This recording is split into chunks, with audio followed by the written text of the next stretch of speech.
The serial killer Nigel Khalid has been emancipated on account of lack of evidence. Outraged due to trial ending in acquittal, Detective William Fox, alias Wolf, ambushed him in front of the courthouse. As a consequence of this incident, Wolf ended up in asylum. Not until Khalid had killed again did they realize they should have listened to Wolf. Wolf has just got back to work in spite of being mentally unstable. Having become newly divorced, he moved into a ramshackle building. One night, out of the blue, his former partner, Emily Baxter, gave him a call regarding newly crime that had occurred.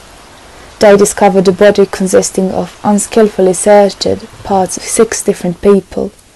The killer mocked the police and notified media about his next victims by sending them a list that contained names of 6 different people and dates of their death. All detectives, Fox and Baxter, put an end to this terrifying massacre and saved lives of 6 people while the entire world is following their every step.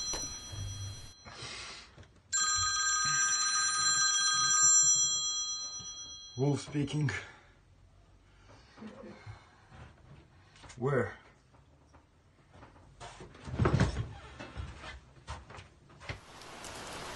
Although the letter was waiting at the mailbox during almost the entire day, she didn't bother opening it up until evening.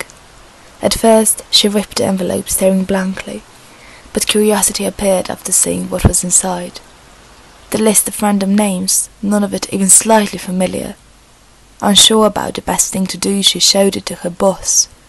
She read it with a certain amount of interest. However, her face appeared to be completely emotionless. She saw something at her fingertips, something strange and unusual, but the wife didn't seem to notice that. The back of the list caught her attention. Even though the handwriting was horrible, she read it, staring in shock. It said, "You are the next." Andrea, Suddenly she thought of the only thing she could do with the mysterious list. It had to go public.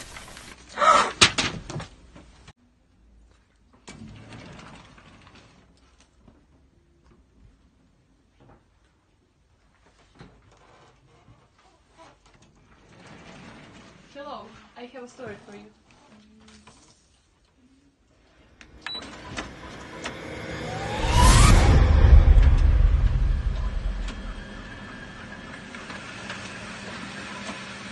As the time passes by, names are crossed off the list one by one, and every effort the police make seems to be in vain.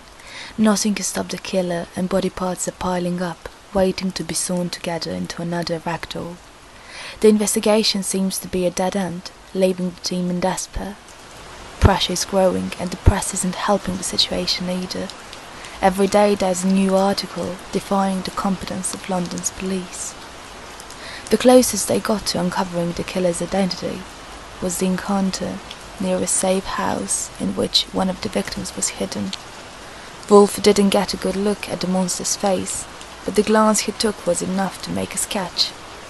Once the killer had a face, the only thing missing was a name, linchpin that would connect everything and fill in the blanks.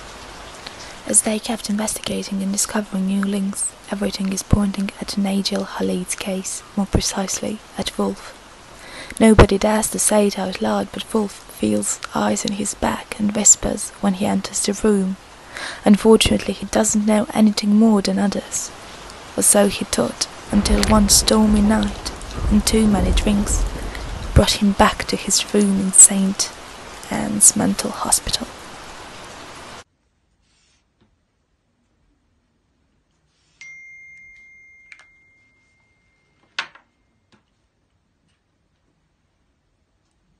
Look.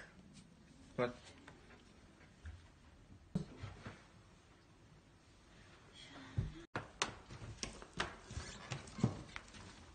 What's the time?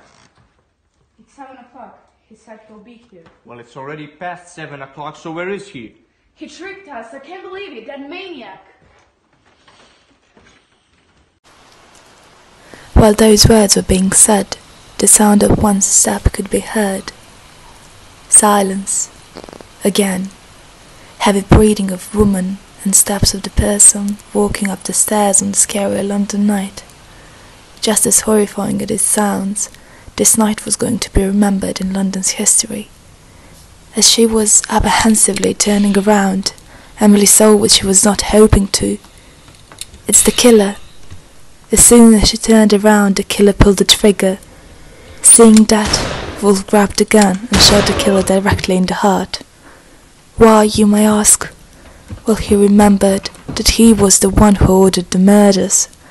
The one who came up with the awful idea of creating ragdolls out of dead people. The detective ran away as fast as he could, and people never saw him again.